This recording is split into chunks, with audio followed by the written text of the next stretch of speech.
Hi, everyone. We are going live right now. If you are watching this recording, it is now 3:55 presentation time, so you may want to move your clock ahead by about 5 minutes to the actual presentation.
Hi, everyone, and welcome to our second FSD webinar.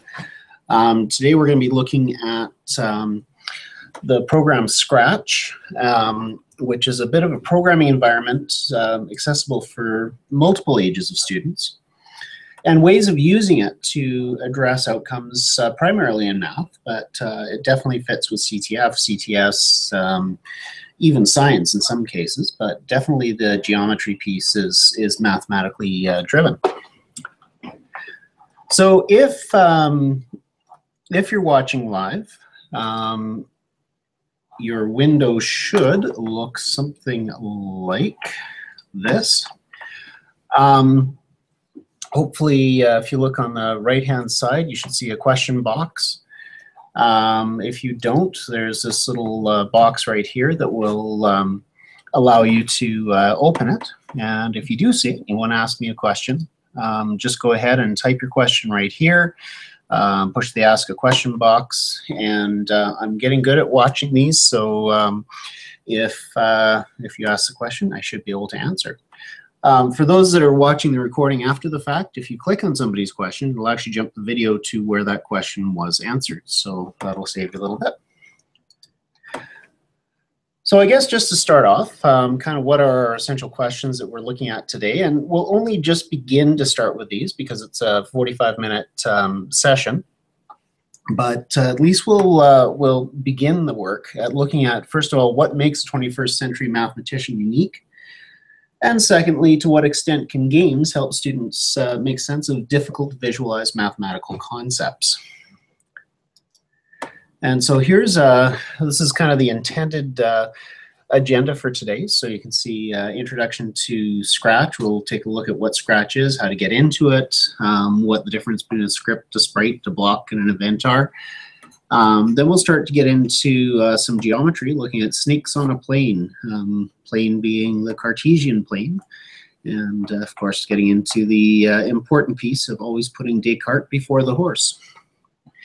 We'll look at how you can use Scratch as a reference, so looking at estimation, ways of getting into patterning in algebra, and how basically that idea, patterning in algebra, is very parallel to the concepts of loops in computer programming. We'll talk a little bit about that, and talk a bit about how you can actually get kids to create their own games within the Scratch environment. So hopefully we get to all of that. If not, it might take a second session. But my intent is to be done at exactly 4:45, so that those that came for the live session can feel like you don't have to stay all night, although I'll be happy to stay and answer questions if need be. So I guess without further ado, let's just switch my window here, and let's just take a look at Scratch.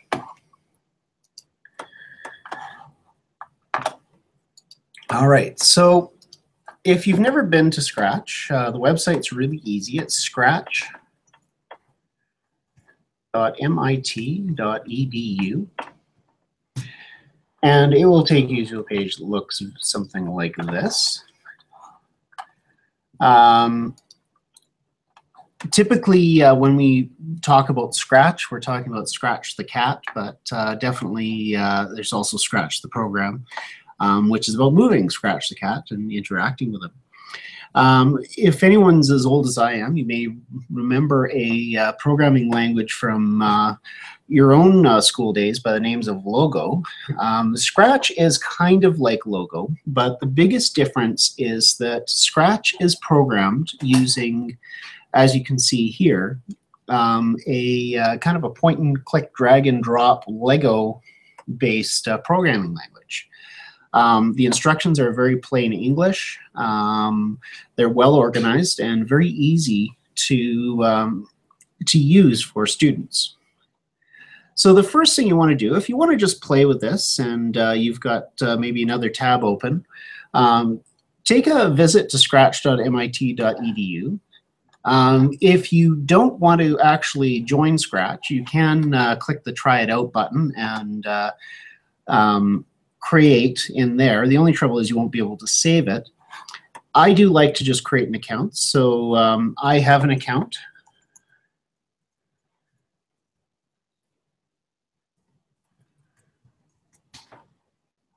Apparently I even remember my password for that account. And what's worth spending some time doing, and when you come back, or if you come back to watch this video, I would spend some time between now and then just to look at some of the other games that kids have created on here. But what I'm going to do is I'm just going to go and hit this button here that says Create. And this will take me into the Scratch program. This is the same place that clicking on that button on the main page that said try it out will take you to. The only difference is that you have the ability to save it. Now, the first thing that I would do whenever I enter Scratch is up here it says Untitled 12.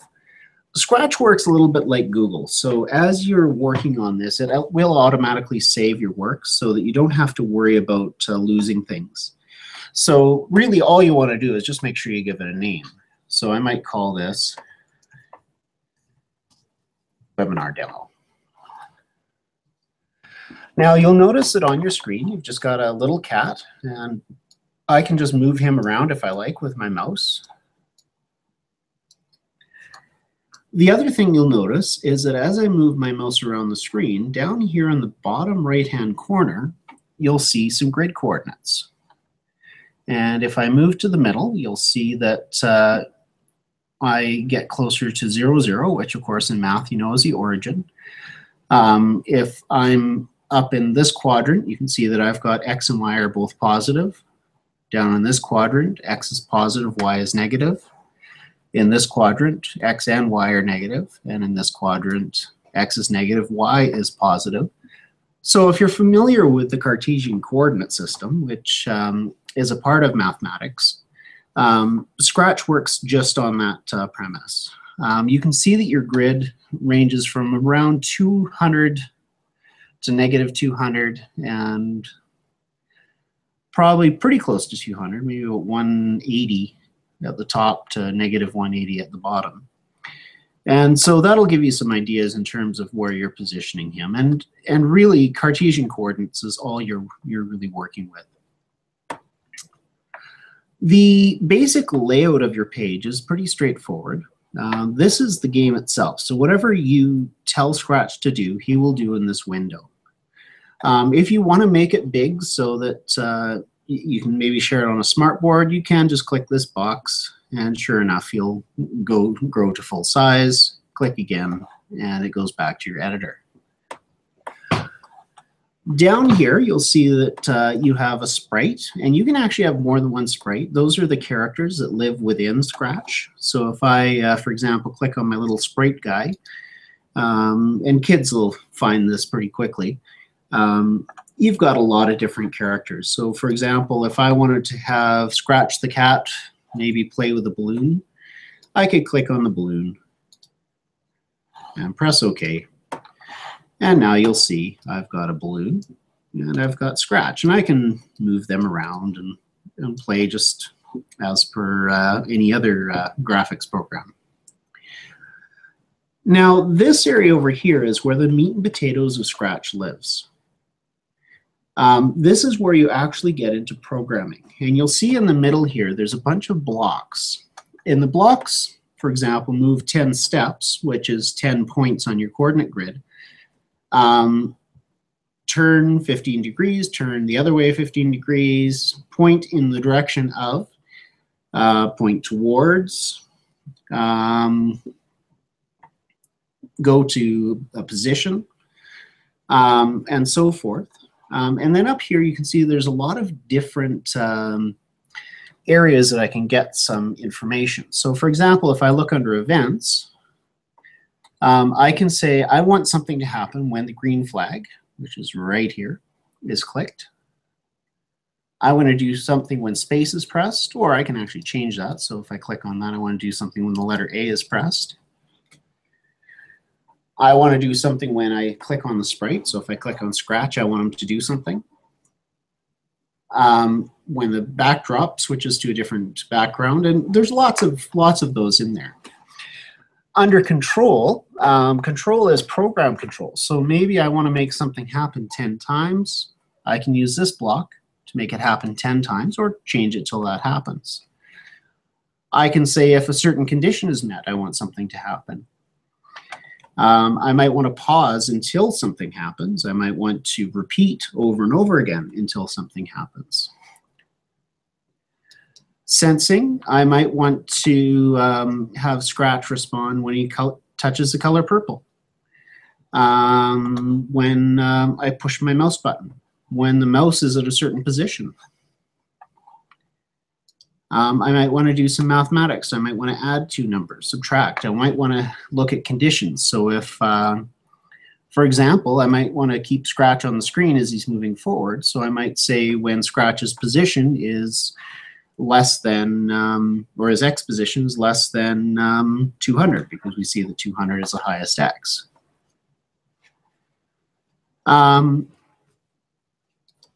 I can even look at different costumes, and we'll look at that in a moment, but Scratch has a number of different looks that I can have him look like he's watching or walking.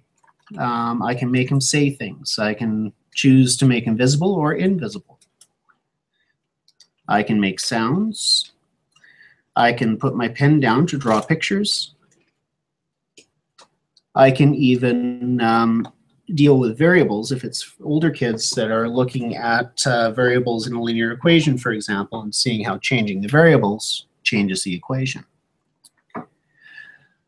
So all of that is kind of conjecture right now until we get a chance to play with it. So why don't we do something really simple? So I've got two sprites on here, so I'm going to make sure I click on Scratch. And you can see he's selected here because whatever I do for programming, I want to make sure it's done to Scratch and not my balloon.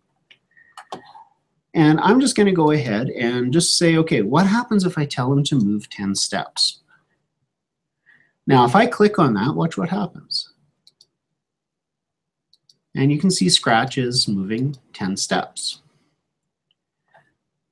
Maybe I want to make him point in a different direction. So maybe I want to, instead of making him look straight forward, I might want to look straight up. So 0 degrees being up. And if I click on that, sure enough, Scratch turns to face upwards. I might want to make, whoops. I might want to make him look at the mouse pointer. So you can see roughly where the mouse pointer is relative to him. So if I click on this piece, oh, I said to point to, instead of go to, I meant to do point towards. So I might actually go point towards, and I'll pull down here and I'll go mouse pointer. And now if I click on that, he'll face towards wherever the mouse is. So if I move this up here and click on it, sure enough, it'll point towards where the mouse is. Now, all that is well and good, but it sometimes is kind of neat to make things happen in a more regular or programmed way. And this is where the patterning part of Scratch really starts to come in. So for example, if I go to Control, and I just create a forever loop, which means that this is going to run forever until I manually turn it off. And I'm going to take this Lego piece that says point towards, I'm going to stick it right inside here. Now if I click on this, watch what happens.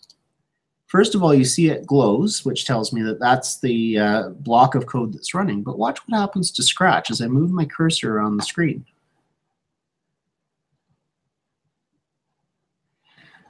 Now, one thing, and this is one that kids really like, is what if we turn that into a game? Very, very simple game. See, if I went to motion, and instead of just saying point towards the mouse pointer, how about I just made it move, say, 2 steps. So now again, I'm going to push my button and watch what happens. As you can see, Scratch is now chasing my mouse pointer simply because I've given him that instruction. There you go. The red stop sign here obviously means stop. But I've given him that instruction that forever I want him to first look at the mouse pointer and second, just move 2 steps forward.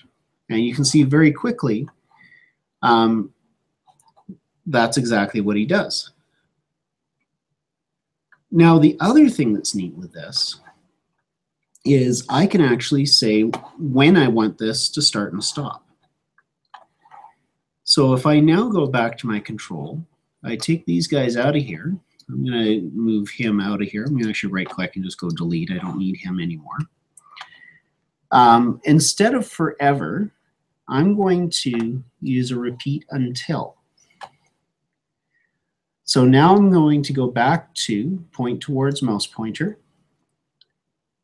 And I'm going to do a couple of things here now, because we have this condition that's almost set up, but we need a condition in here that says when I want it to stop repeating. So now if I go to sensing, you can see that there's a number of options in here. So let's try this. Let's say I want him to move until he's touching something. Now, as you guys can see, there's only one other thing on here, which is a balloon. I'm going to move it out of the way just so that he's not all automatically touching it. Switch back to Scratch because he's the one I want to program for. And now in terms of the sensing condition, I'm going to open that up and you'll see the balloon 1 is one of my options. So I could say keep him running until he either hits the edge, hits the mouse pointer, or hits the balloon. Now I can click on that again. And again, he starts to move around as free as could be. Until, watch what happens when he comes into contact with the balloon. The program has now stopped, and this repeat until has stopped. It's not glowing anymore. And so maybe we want to make something happen. So if I now go back to maybe sounds, and maybe I want him to say meow when he hits that balloon. Now if I run it and aim him towards a balloon, you can see that that's happening. Now all of this is fairly interesting, but the question now comes, well, how does that fit towards mathematics? There's a couple of pieces and a couple of very, very real connects. First of all, for anyone talking about patterning, this is a beautiful example of a pattern. The core of the pattern is first point towards the mouse pointer and then move 2 steps. I can put anything in there, but it's going to repeat, which is basically your definition of the pattern. If I wanted to do something looking at, say, a repeating pattern, well, that gets kind of interesting because now if I go to my data and I want to actually make a variable, I could, for example, create a variable, let's just call it speed. And sure, I don't mind having speed available for all sprites, but now you can see that in here, there is a speed. And maybe what I'll do is I'll begin the program by making speed equal to 0. So if I were to run this right now, you can see that Scratch doesn't move at all. Even if I move away from the balloon, whoops, actually he does move because I forgot to do something with that speed. Instead of moving 2 steps, I want it to move speed steps. And since speed is 0 to begin with, if I run this program, now you can see he doesn't move at all because speed is 0. However, I was hoping to demonstrate an increasing pattern. So what if I added this little block right here that says change the speed by 1? Now watch what happens.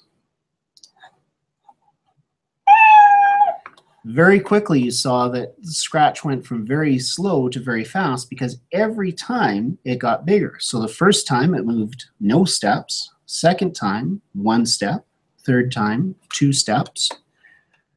And I mean, there's both some game logic in that, but also the concept of repeating patterns.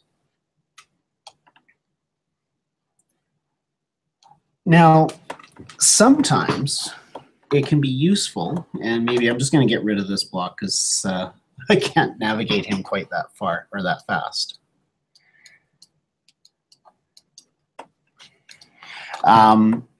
But sometimes if you're creating a game, it's sometimes nice to be able to have the different pieces move independently. So what I'm going to do here is I'm going to actually change something very quickly. First of all, I'm going to put a condition to make this thing start. So I want to watch for an event that when the green flag is clicked. Now, that means that as soon as that green flag is clicked, it's going to point towards a mouse pointer. And I'm going to take that speed out and just move this back to 2 steps so that it can be set as something a bit more moderate. The other thing I'm going to do, and I'll get all this stuff out of here, I don't need any of that, is I'm going to go to my balloon. And what I'm going to do with the balloon is I'm also going to add a when the flag is clicked. The motion is I'm going to again point towards, but this time I want the balloon to point towards sprite 1, which you can see here is our cat. And I want to move him 2 points. I'm going to go into my control, and again, I'm going to do it for, actually instead of forever, I'm just going to go just like I did before. I'm going to repeat until I'm touching. And in this case, since we're talking about the balloon, I want to run until it's touching sprite 1, which is scratch. I want to put these guys inside that loop, so I've got a repeating pattern as well here. And now I'm going to pause for a second and let you guys take a look at this, because right now I've got when the green flag is clicked, repeat until you're touching the cat, point towards the cat, and move 2 steps.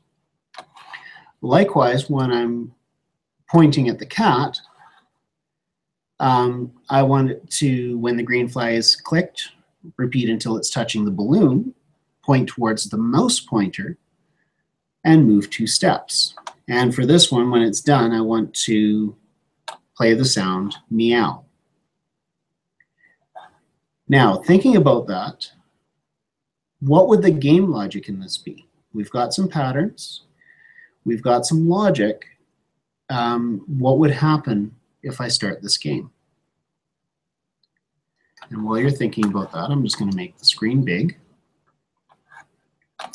You can see the speed variable is shown there, but we're not using it. And all right, so I'm going to hit this flag. If you want to wait, go ahead and hit the pause button on your video right now. I'm going to click on it and watch what happens. So you can see I now have a chase game, because the balloon is moving towards the cat's moving towards the mouse. And there's lots of fun things you can do to animate that more. Now, once again, I'll encourage you, if you have questions, by all means, pop them into the question box, and I'll make sure that this video stays up, so you can go ahead and feel free to clone the code later if you want to try this on your own. But I want to actually, I'm going to start a new window. So I'm going to just hit revert because I haven't, I want to show you something new. Oh, maybe not, I'll just hit new. All right, so we're back to another clean Scratch page.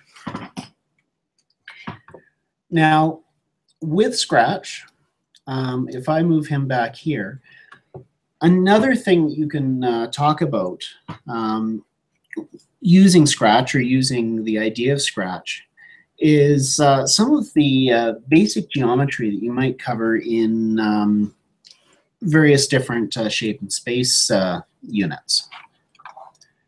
So for example, if I, in fact, maybe I'll just do this and then you guys can think about what this is going to do. So I'm going to start with an event. And again, I'm just going to go ahead with when the green flag is clicked. What I would like to do is I would like, first of all, to put the pen down. And a pen basically just leaves a mark behind. And I would like to maybe move Scratch. Just thinking of the size of the canvas, since we're from -200 to +200, 10 steps is pretty short, so I might make that 50 steps. And then what I'd like to do is to turn him, and right now I'm going to go ahead and change that to 60 degrees. So again, all he's going to do, and actually I chose pen up, I meant to say pen down. Just like you would with paper, if you hit pen up, if you're lifting the pen off the paper. If you're doing pen down, you're putting the pen on the paper. And I'm going to go ahead and just push the flag and watch what happens. Okay. The pen was down, he moved 50 steps and then turned 60 degrees. I'm going to do it again, and again, and again, and again, and again. And so another tool that you can do maybe with your kids is to say, okay, change this program so that instead of moving or creating a hexagon, how might you create an octagon? How might you create a decagon? Just using this piece. Another thing you might want to encourage your kids to do is in the control, because this is a hexagon, really I only want to repeat that 6 times. And so I'll grab this. And by the way, you guys have noticed that when I grab whatever I grab, it grabs everything below it as well. So that now when I hit that flag, he actually does the entire hexagon. And so, for example, and obviously you'd get the kids to do it, you wouldn't show them this part, but maybe if I made that 45 and said 8 to get your octagon. Now this is pretty straightforward, and there is some patterning aspects to this as well as some Cartesian geometry, but it does create a very quick way to make sense of the angles between shapes, to think about and to critically think around what is it about this script that makes it produce an octagon? What is it that would make it produce a decagon? Getting the idea of the circle in terms of the 360 degrees. Lots of tools to make that happen. Now, one thing I know a lot of kids tend to like is when you start using this, what about the idea of tessellations?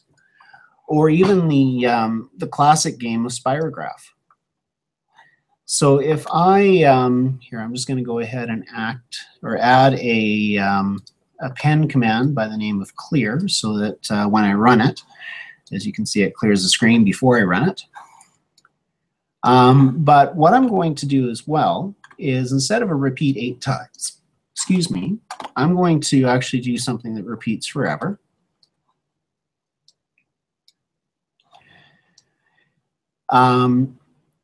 And what my script is going to do, instead of turning 45 degrees and moving 50 steps, I might go 100 steps And instead of 45 degrees, I'm going to actually do 47 degrees, a prime number. The other thing I'm going to do is, and this is just for aesthetics, set the pen shade, change pen shade by 10, which means that every time it draws a line, it's going to be a different color. Now when I run this, watch what happens. And kids that are into spirograph love this game because it is a prime number, so it actually won't ever catch up to itself. And so you can get some really neat shapes brought about by some patterning. And you can talk about why that turns into a circle, how you get these really cool emergent patterns come out of it, even to talk about how changing that number changes what that pattern is. So if I go to, say, 51,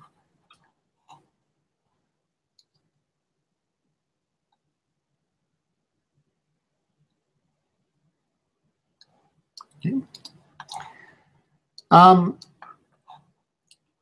No, I mean, there are lots of things you can do with younger kids too in here. For example, we talked about the Cartesian coordinates.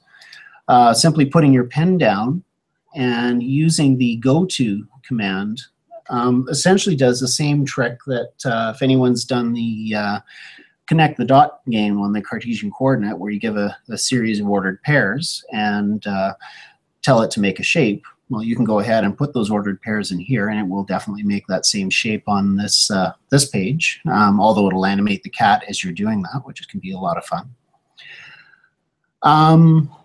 There's lots of different games that you can pull into this. However, I've put a couple together just to give you some challenges so that you can think about ways that you could get kids to work with this. So for example, if I actually go to my own account here and go back to my stuff, which will give every interactive that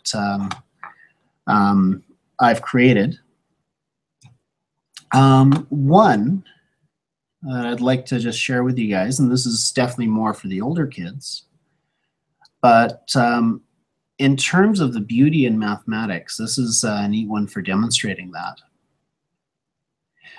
By the way, whenever you open a Scratch video, if you just click the See Inside button, it'll take you to where you can see the script and the language.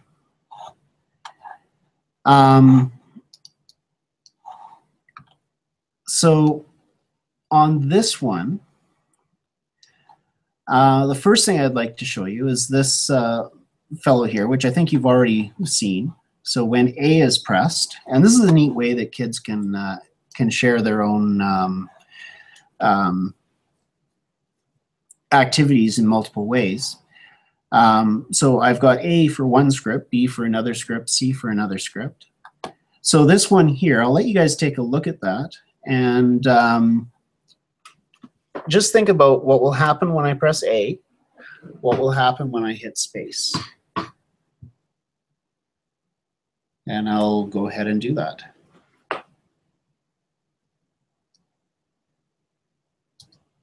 So big surprise, because we just did the same script. It does create an octagon, and we've talked a little bit about that.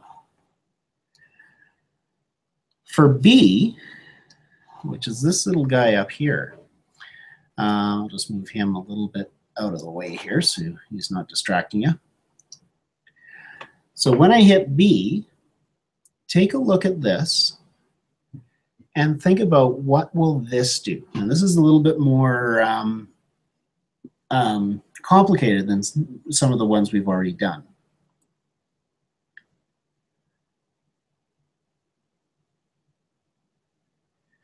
And again, if I do go too fast, feel free to pause the video to make sure that I don't miss you. Or by all means, make sure to put a comment in the question box.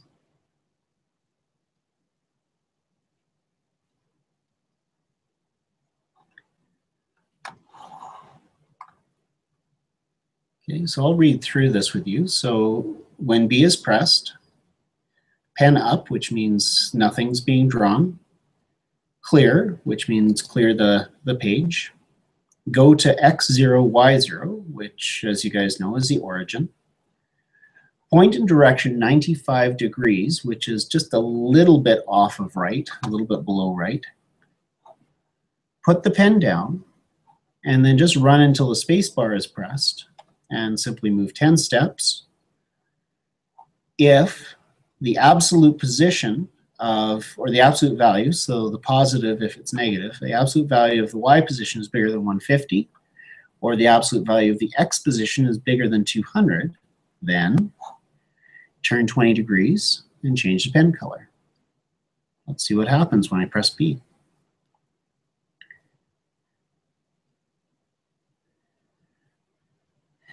And kids love this because especially when there's a regular predictable pattern, even though it looks very random to begin with, over time this does, just like with spirograph, it does produce a very predictable pattern, and actually does ultimately start to write over top of itself. And so you end up with some beautiful patterns emerge from what looks like a random initial layout.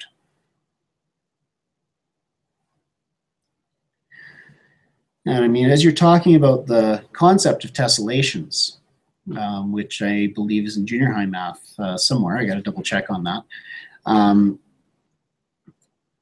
This can help to get the idea of what a tessellation could be.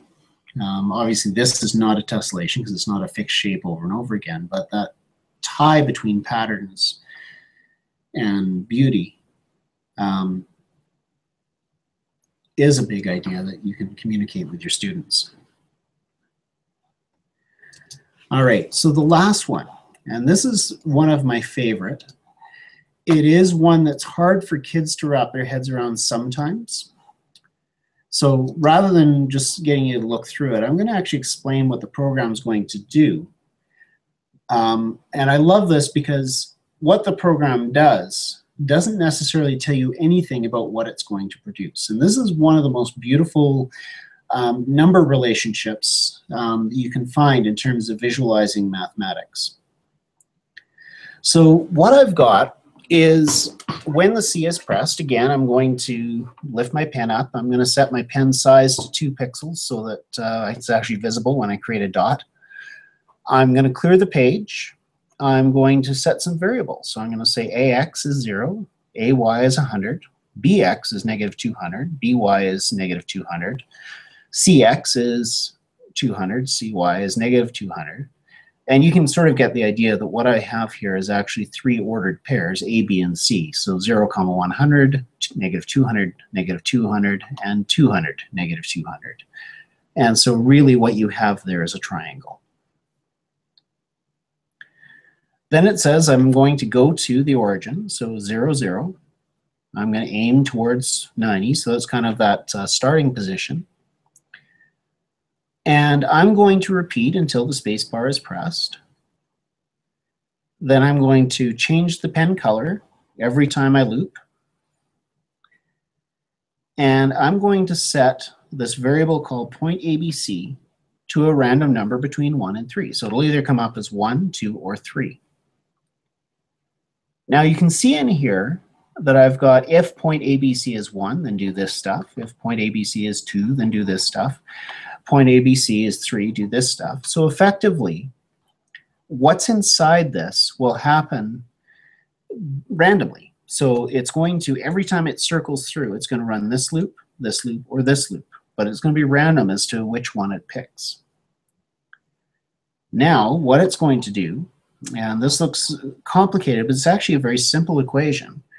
What I'd like to do is to go to the halfway point between that, oops, let's try that again.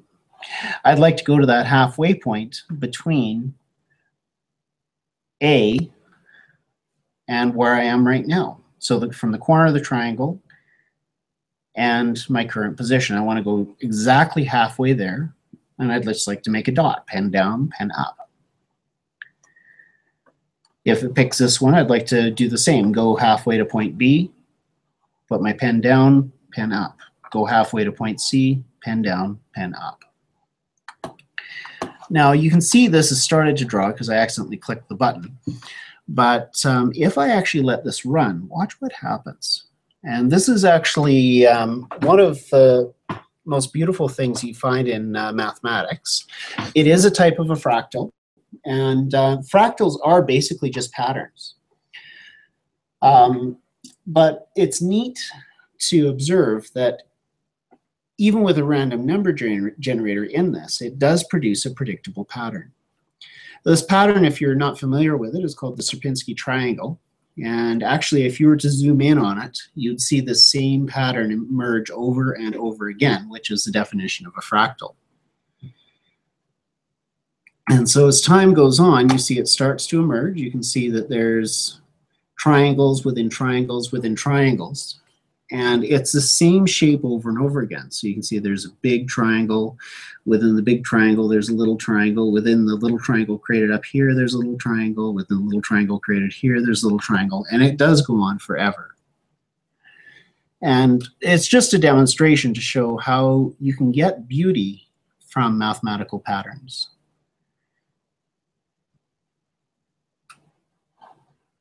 And I'll just let that run for a couple of minutes or a couple of seconds so you can see it.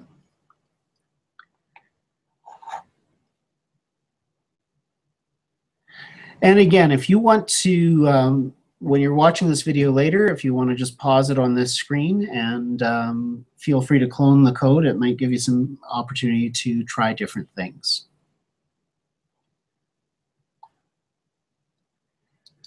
So the last thing I'd like to do just before, because I can see we're just about 3 minutes away from where we scheduled to end, I would like to just show you one other thing. And this one, I'm not going to show you how I made it. I'm going to actually leave it to you to try and create something like this. So I'm going to go back to my stuff. And this is actually a very, very, lack of a better term, really stupid game. You can see I've got a couple of them here. Brawn is one of them, which is basically like Tron's light cycles, where you can use the keyboard to control your light cycle, and then 2 players play simultaneously, and you just have to avoid each other's lines. And so if I go ahead and click this, obviously because I'm just one person, I'm not going to be able to necessarily win this game. But you can see if I just use my left and right arrows, and then if I accidentally crash, then the game is over. The other one that I created, and you guys have the skill to do this, both of these with what I've shown you so far, is the cheesy dunk game. Basically, this was for a master's project I was doing. I was just demonstrating how to create the cheesiest game you can using Scratch. And so literally it's a cheesy game because it's got cheesies in it. And really all it does is you move your mouse around. You can see I've got a little trampoline. And so I just position the trampoline to try and get Scratch into the, there you go, I actually got a point. But if he hits the cheesies, I end up dying and I start again. And you can see it keeps score at, right now the delay is 0, but every time you win a point, the delay goes up, and it can become a harder game. So that was a very lightning version of Scratch. Now I'm going to see if Barb would like to just mention a couple things about the robots in IMC that use a language very similar to Scratch. If you're familiar with the Raspberry Pi, they're programmed with Scratch. If you're familiar with Dash and Dot that live over here, and maybe I'll just switch to the video so I can show you what Dash and Dot look like.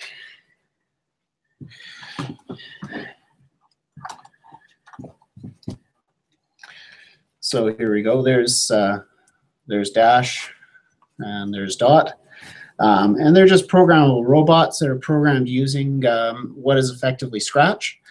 If you've never seen the Raspberry Pi units, Raspberry Pi is just a little miniature computer. You can sign these out from IMC. But as you can see, it, as well as having typical computer inputs like USB ports, network,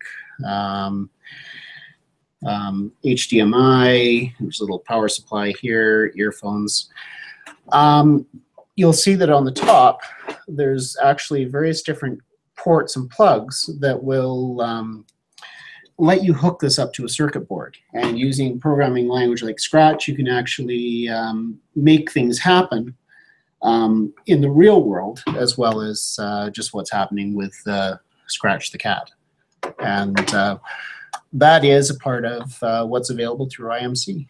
Barb, would you like to add anything? Nope, because I can't get the app to work. Okay, Sorry. fair enough. It is 4:47. I said I'd be done by 4:45, so I'm close at least. If you have any questions, and I see Jesse's just asked one, the sidebar is there for you. So I guess, Jesse, in terms of sharing, it's really easy. Scratch is designed as a social network, so if you look me up, I'm DigiDoug. You can actually find all of my code there, so if you want to steal any of it, you're more than welcome to. When you go to the Scratch website, everything you see there is created by students or kids or public or whoever. So in terms of borrowing and big borrowing and stealing, it's all there. You can even embed, just like with anything, you can embed in a Google document or web page or whatever you like. Any other questions?